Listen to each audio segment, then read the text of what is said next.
रश्मी साटम रेसिपीजमध्ये मी रश्मी आपलं खूप खूप मनापासून स्वागत करते। आज आपण बनवणार आहोत कोबी फ्रँकी। फ्रेंड्स, आज मी कोबी बटाटा भाजी आणि चपात्या याच्यामधून वेज रोल किंवा फ्रँकी बनवणार आहे। ही माझी सकाळची कोबी बटाटा भाजी आहे।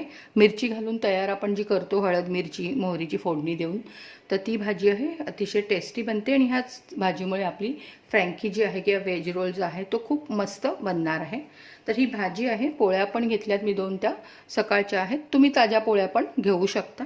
इथे थोडा शेजवान सॉस वापरणार आहे। चीज थोडंसं किसून घेतलेलं आहे आणि तेल आहे। तर याच्यातून आपण आता एक नवीन पदार्थ बनवतोय, फ्रँकी, जो मुलांना खूप आवडेल। इथे ही जी भाजी घेतलेली आहे त्यात बटाटे जे आहेत त्याचे तुकडे थोडे मोठे आहेत, तर ते तुकडे आपण पहिले तोडून घेऊया। काही याच्यामध्ये आपण चिरलेला कांदा म्हणा किंवा दुसऱ्या कोणत्या भाज्या म्हणा काहीच वापरणार नाही आहोत। फक्त आणि फक्त ह्या भाजीचा वापर आपण करणार आहोत। आता जो शेजवान सॉस मी घेतलेला आहे तो मी फक्त पोळीवर फिरवून घेणार आहे। पण तुम्हाला जर आवडत असेल किंवा मुलांना जर आवडत असेल सॉस, तर तुम्ही या भाजीमध्ये पण थोडासा मिक्स करू शकता।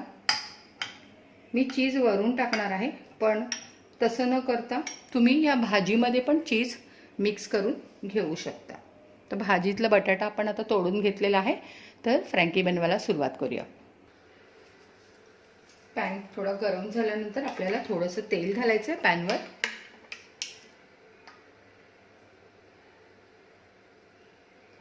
अगदी थोडंसं तेल पसरवलं मी।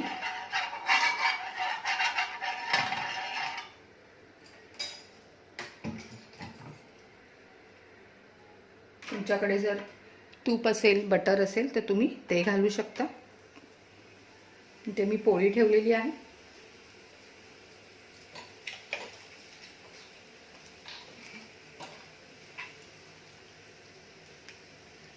यावर आवडीप्रमाणे शेजवान सॉस पसरायचा आहे।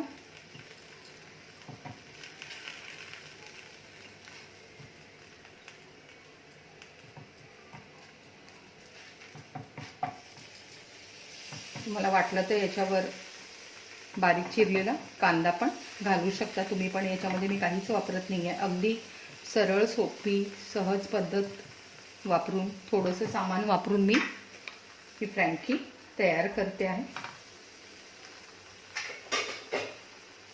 तर यामध्ये मी घालते भाजी।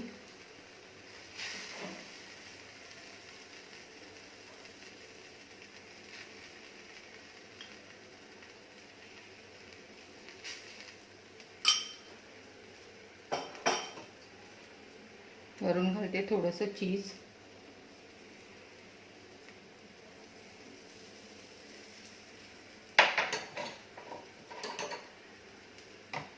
आणि याला आता हे दुमडते आहे।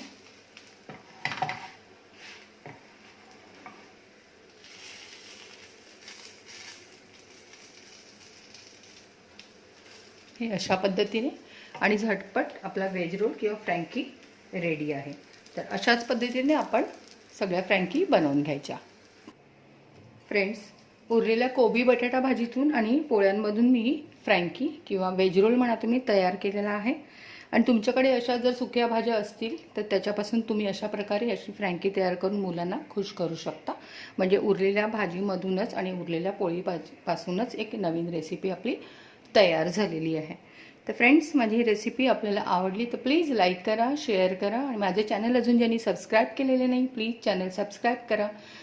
बेल आयकॉनचं बटन प्रेस करायला विसरू नका, म्हणजे येणाऱ्या माझ्या रेसिपीचे नोटिफिकेशन तुम्हाला मिळत जातील आणि तुम्ही माझ्या रेसिपीज पाहत राहाल। धन्यवाद।